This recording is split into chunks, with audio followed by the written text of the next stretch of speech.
할렐루야. 오늘 주님이 우리에게 큰 은혜 주실 줄로 믿습니다. 자, 오늘 말씀 나누기 전에 너무 은혜로운 말씀이 있어서 이 말씀 같이 읽고 설교로 말씀 듣겠습니다. 누가복음 4장 40절 우리 한번 같이 읽겠습니다. 시작. 해질 무렵에 사람들이 온갖 병자들을 데리고 나오매 예수께서 일일이 그 위에 손을 얹으사 고치시니. 아멘. 자, 예수님께서 일일이 그 위에 손을 얹으시고 다 치료해 주셨습니다. 우리 예수님께서는 누가 되었든지 사랑으로 여러분을 만나 주십니다. 한 명 한 명 안수해 주실 것입니다. 오늘 기도하실 때, 말씀 들으실 때에, 찬양할 때 주님이 나의 병든 몸을 치료하시고 연약한 마음을 강하게 하시고 여러분 한 분 한 분에게 놀라운 치유와 회복을 주심을 기대하시기 바랍니다. 아멘. 한 가지 이야기로 말씀을 시작하겠습니다. 요즘 뉴스에 자주 나오는 사건입니다. 청년들 대상으로 이 캄보디아, 미얀마, 태국 쪽에서 일어나는 사건입니다. 청년들을 납치해서 조금 잔인합니다. 발톱을 뜯고 정기 고문을 하고 감금을 합니다. 그리고 보이스피싱 상담원으로 계속 노예처럼 쓰는 거예요. 도망가지 못하게 묶어놓고 거기서 계속 그 일을 하게 하는 것입니다. 이 청년들이 왜 넘어가나 봤더니, 자, 이런 그림에 보시면 이런 찌라시를 돌리는 거예요. 우리나라에다가 근무지역 캄보디아 어디 나이 20세에서 35세 월급이 좀 많죠. 예, 많으면 일단 이상하게 봐야 됩니다. 월급 많습니다. 인센티브 없습니다. 실제로 거기 실렸던 내용입니다. 이걸 보고 우리나라 청년들이 캄보디아로 갔습니다. 가자마자 봉고차를 타게 되고 타자마자 감금을 당하는 겁니다. 나올 수가 없다고 합니다. 정말 많은 청년들이 우리나라뿐만 아니라 지금 중국에서도 또 이곳저곳에서 많은 청년들이 미얀마, 캄보디아 계속해서 인신매매에 팔려가고 있다고 합니다. 자, 이 사람들은 계속 타겟을 잡고 있습니다. 미끼를 던지고 타겟을 물색하고 있습니다. 마귀가 하는 짓하고 너무 똑같아요. 여러분, 마귀는 두루 다니며 삼킬 자를 찾나니 계속해서 표적을 찾고 있습니다. 어떻게든지 내가 넘어뜨릴 그런 타겟이 어디 있을까? 심지어 예수님의 제자 가룟 유다에게까지 접근을 했고 사탄이 들어갔다고 했습니다. 이 가룟 유다에게 완전 들어가서 그때부터 멸망길을 가는 것입니다. 사탄의 목표는 멸망입니다. 주님과 완전 갈라서게 하는 것입니다. 그런데 우리는 어떻습니까? 우리는 가룟 유다처럼 멸망길을 가지는 않습니다. 사탄이 아무리 우리를 끌고 가려고 해도 우리 안에 누가 계시기 때문에? 주님이 계시기 때문에, 성령님이 계시기 때문에 사탄이 아무리 힘을 써도 우리를 멸망길로 데리고 가지는 못합니다. 그러나 넘어뜨리고 때로 실수하게 할 수는 있습니다. 그래서 우리가 조심하고 또 조심해야 됩니다. 영적으로 어두워지면 사탄이 역사에도 전혀 감지하지 못합니다. 오늘 성경에는 영적으로 너무 어두워서 악한 영의 도구처럼 되는 사람들의 이야기가 나옵니다. 이 나사렛 사람들 이야기인데요. 자, 누가복음 4장 16절, 17절 같이 읽습니다. 시작. 예수께서 그 자라나신 곳 나사렛에 이르사 안식일에 늘 하시던 대로 회당에 들어가사 성경을 읽으려고 서심해 선지자 이사야의 글을 들이거늘 책을 펴서 이렇게 기록된 데를 찾으시니 곧. 아멘. 자, 예수님께서 자라신 곳이 어디입니까? 이 나사렛입니다. 나사렛에서 목수로서 활동을 하셨고 이제 30세가 되셨을 때 주님의 부르심에 따라 공생애를 시작하셨습니다. 그래서 예수님이 오랜만에 고향에 오셨습니다. 그리고 회당에 들어가셨습니다. 안식일이기 때문에 사람들이 많이 모여 있습니다. 예수님 말씀을 전하시는데 얼마나 말씀이 은혜로운지 몰라요. 사람들이 다 감탄하는 겁니다. 세상에 어떻게 이런 말씀을 전할 수 있는 것일까? 설교가 기가 막히네. 다들 깜짝깜짝 놀라는 겁니다. 22절에 보면 그들이 다 그를 증언하고 그 입으로 나오는 바 은혜로운 말을 어떻게 여겨? 놀랍게 여겨 깜짝 놀라는 겁니다. 와, 대단하다. 너무 좋다. 세상에 이런 설교자가 있다니. 그런데 그 뒤가 문제입니다. 자, 그 뒤를 보시면 자, 뭐라고 합니까? 이 사람이 요셉의 아들이 아니냐? 갑자기 분위기가 이상해집니다. 은혜 받다가 예수님 말씀 전하시는데 뒤에서 수근수근 거립니다. 예수네? 옛날에 그 예수잖아. 그러더니 많이 컸네. 우리 신학교 다니나 봐. 막 이런저런 이야기를 서로 하는 거예요. 그러면서 무시를 합니다. 옛날에 그저 목수였는데 왜 이렇게 유명해졌지? 이런 이야기를 막 하는데 은혜가 뚝뚝뚝뚝뚝 떨어지면서 영적으로 어두워집니다. 더 이상 그 말씀이 은혜롭게 들리지가 않는 거예요. 예수님은 계속 말씀을 전하십니다. 근데 이 사람들은 점점 예수님을 째려봅니다. 어떻게 생각하냐면 말씀으로 우리를 공격하네? 막 갑자기 화를 내요. 자, 그 이야기가 28절, 29절 같이 읽겠습니다. 시작. 회당에 있는 자들이 이것을 듣고 다 크게 화가 났어 일어나 동네 밖으로 쫓아내어 그 동네가 건설된 산 낭떠러지까지 끌고 가서 밀쳐 떨어뜨리고자 하되. 아멘. 자, 예수님을 어떻게 합니까? 쫓아냅니다. 그러더니 낭떠러지까지 끌고 가서 예수님을 어떻게 하려고 하죠? 죽이려고 합니다. 떨어뜨려서 죽이려고. 여러분, 이게 사탄이 하는 짓이 무엇입니까? 도대체 이 나사렛 사람들, 지금으로 하면 다 교회 다니는 사람들이에요. 열심히 성경 읽는 사람들입니다. 그런데 왜 이렇게 영적으로 심각하게 어두워 있고 마치 마귀의 도구들처럼 지금 활동하고 있는 것입니까? 따라해 보겠습니다. 예수님에 대한 태도, 시선이 너무 중요합니다. 자, 이것에서 우리가 영적으로 살기도 하고 죽기도 하는 거예요. 영적으로 깨어나기도 하고 어두워지기도 하는 겁니다. 예수님을 어떻게 바라보느냐, 여기에 우리가 영적으로 살아나는 것이 달려 있습니다. 여러분, 일주일 동안 예수님을 어떻게 생각하셨고 예수님을 어떻게 바라보셨습니까? 보통은 많은 크리스천들이 주일날 아니면 또 공예배 시간에 예배 드릴 때만큼은 예수님 귀한 분으로 여깁니다. 예수님 이름으로 기도합니다. 우리가 기도할 때도 예수님의 이름을 씁니다. 예수님을 찬양합니다. 그런데 일주일 동안 살아가면서 마치 나사렛 사람들처럼 동네 무슨 동생 보듯이, 동네 아저씨 보듯이 신경도 안 쓰고 예수님에 대해서 관심도 없고 그저 예배 때만 예수님 찾는 많은 크리스천들이 있습니다. 그러나 우리는 달라야 됩니다. 매 순간마다 예수님은 나에게 가장 소중한 분이십니다. 예수님은 나의 왕이십니다. 예수님은 나의 구원자이십니다. 예수님이 나의 능력이십니다. 예수님이 나의 사랑이십니다. 따라해 보겠습니다. 예수님을 더욱 사랑합시다. 예수님을 더욱 가까이 합시다.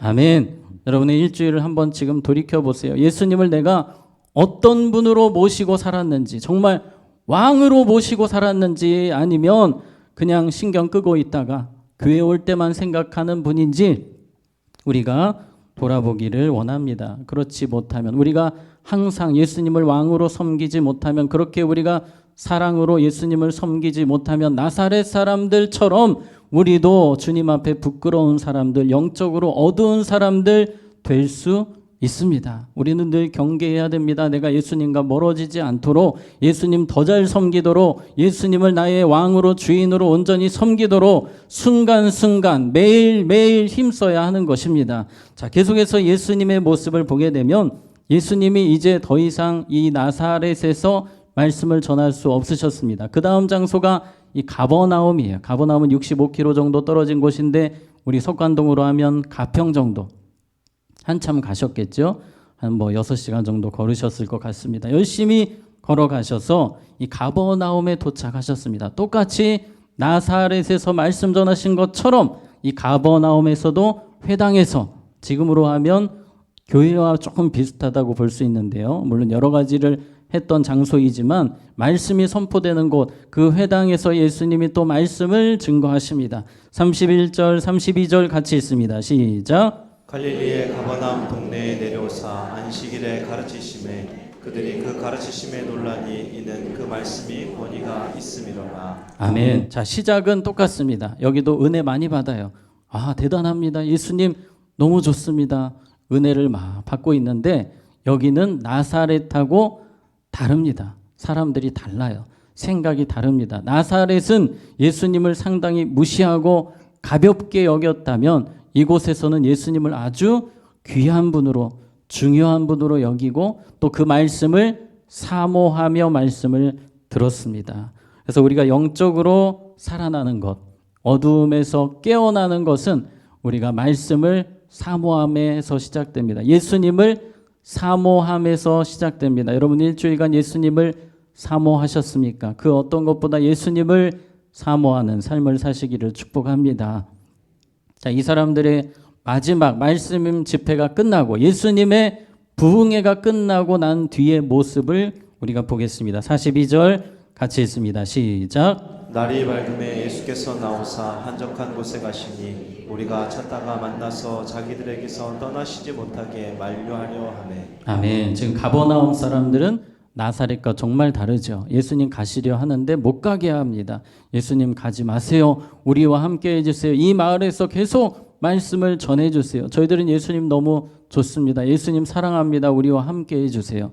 이러니까 은혜가 임하는 겁니다. 이러니까 영적으로 살아나는 것입니다. 자, 그래서 오늘 가버나움에서 또 어떤 일이 있었는지 한 가지를 더 보겠습니다. 우리 33절, 34절입니다. 같이 읽습니다. 시작. 회당에 더러운 귀신 들린 사람이 있어 크게 소리질러 이르되 아 나사렛 예수여 우리가 당신과 무슨 상관이 있나이까 우리를 멸하러 왔나이까 나는 당신이 누구인 줄 아노니 하나님의 거룩한 자니이다. 아멘. 자, 우리 33절 보시면 회당에 어떤 사람이 있습니까?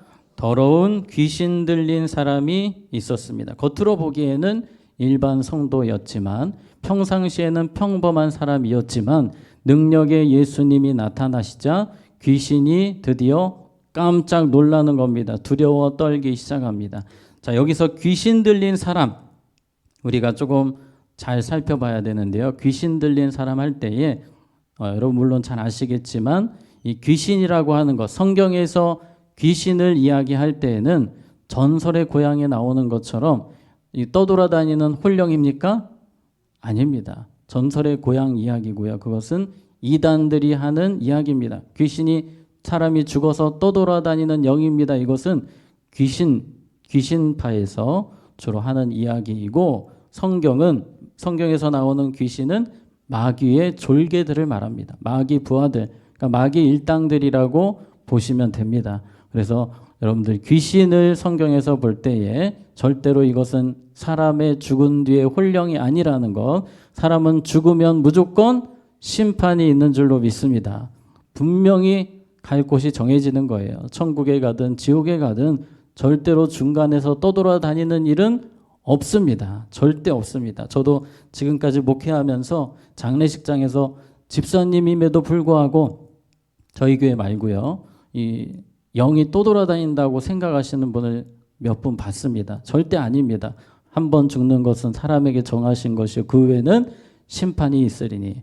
오늘 나오는 이야기는 마귀의 졸개, 이 귀신의 이야기입니다. 귀신 들린 사람이 갑자기 소리를 지릅니다. 그때 예수님께서 35절과 같이 하십니다. 우리 35절 같이 읽습니다. 시작. 예수께서 꾸짖어 이르시되 잠잠하고 그 사람에게서 나오라 하시니 귀신이 그 사람을 무리 중에 넘어뜨리고 나오되 그 사람은 상하지 아니한지라. 아멘. 바로 귀신이 떠나갑니다. 아마 오랫동안 한 사람을 붙잡고 있었던 것 같습니다. 그러나 예수님이 오시자, 예수님이 쫓아내시자 바로 떠나갔습니다. 지체하지 않고 도망갔습니다. 우리에게도 이러한 권세가 있음을 믿으십니까?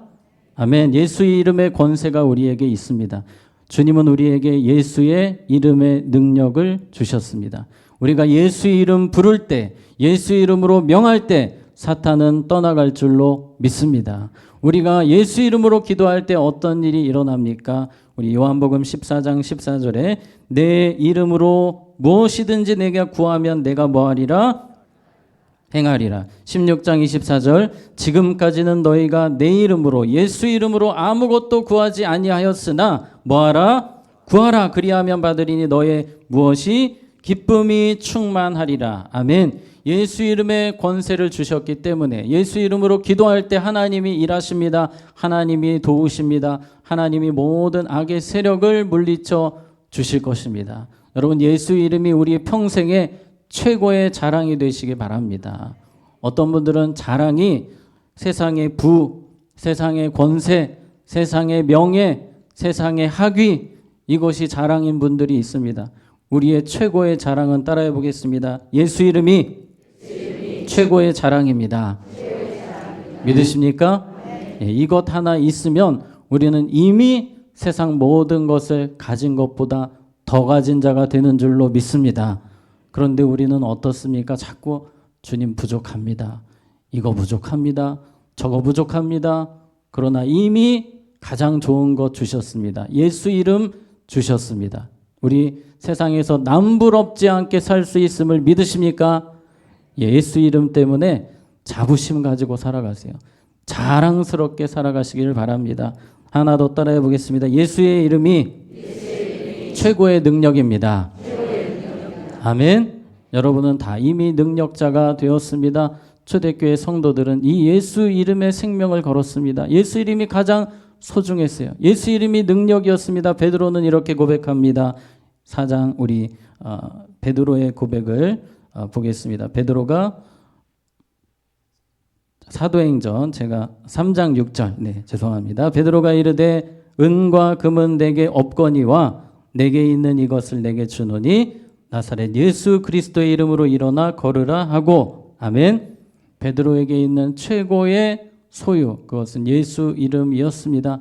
예수 이름의 능력이 있었습니다. 영적으로 깨어있는 사람은 예수 이름의 권세를 가지고 힘있게 살아갑니다. 그러나 영적으로 어두운 사람은 늘 두려워 떱니다. 이미 나에게 권세가 있는데 능력이 있는데 사탄이 함부로 할 수 없는 최고의 무기가 있음에도 이걸 놓친다는 것은 영적으로 어둡다는 거예요. 우리가 항상 예수 이름이 최고의 자랑이고 기쁨이 되기를 원합니다.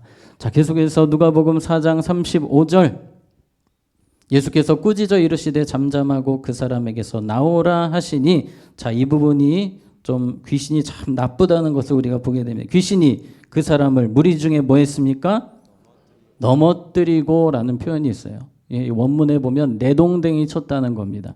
정말 비겁하고 치사하죠. 그냥 갈 것이면 그냥 조용히 갈 것이지 마지막까지 공격을 하는 거예요. 마지막까지 피해를 입히려고 발버둥을 치는 겁니다. 이 사탄이. 그래서 내동댕이를 쳤어요. 그런데 우리 35절 끝부분에 보시면 그 사람은 뭐하지 아니한지라 상하지 아니한지라. 왜 그렇습니까? 주님이 그 자리에 계시기 때문입니다. 사탄이 아무리 별짓을 다해도 발버둥을 쳐도 예수 이름이 있는 자, 예수님과 함께하는 자는 안전합니다. 주님이 끝까지 붙들어 주시고 지켜주십니다. 자, 말씀을 정리하겠습니다. 우리가 영적으로 어둡다는 것은 예수님을 바라보는 시선, 예수님에 대한 태도에서 일단 시작됩니다. 우리가 지난 한 주를 돌아보면서 오늘 기도회를 통해 정말 주님을 더 사모하는 자로, 주님을 더 사랑하는 자로, 주님을 최고로 섬기는 자로 우리가 설 수 있기를 원합니다. 그럴 때 영적으로 우리가 살아나는 거예요. 우리가 영적으로 깨어나는 것입니다. 우리가 영적으로 깨어나는 것은 주님을 사랑함에 달려 있습니다. 오늘 기도회를 통해 내가 주님 더 사랑하기 원합니다. 주님만을 최고로 섬기기 원합니다. 예수 이름을 내 인생 최고의 자랑으로 최고의 기쁨으로 여기기 원합니다. 그렇게 살아가는 우리 모두가 되기를 주님의 이름으로 축복합니다. 이 시간 함께 잠시 기도하겠습니다. 하나님, 우리에게 예수 이름을 주셨습니다. 세상에서 가장 귀한 선물 예수의 이름인 줄로 믿습니다. 세상 모든 것 없어도 예수 이름만 있다면 우리는 최고의 인생을 이미 살고 있는 줄로 믿습니다. 우리의 최고의 자랑은 예수의 이름입니다. 우리가 주님 부르시는 그날까지 영적으로 깨어서 영적으로 살아나서 주님 더욱 사랑하고 사모하고 예수 이름으로 승리하는 삶을 날마다 살아갈 수 있도록 주여 도와주시옵소서. 우리 사랑하는 가족들 가운데 아직 예수님께 붙들리지 않은 자녀들 다시 깨워주시고 역사하여 주셔서 오직 예수로 사는 인생 되게 하여 주시옵소서. 예수님 이름으로 기도하옵나이다. 아멘.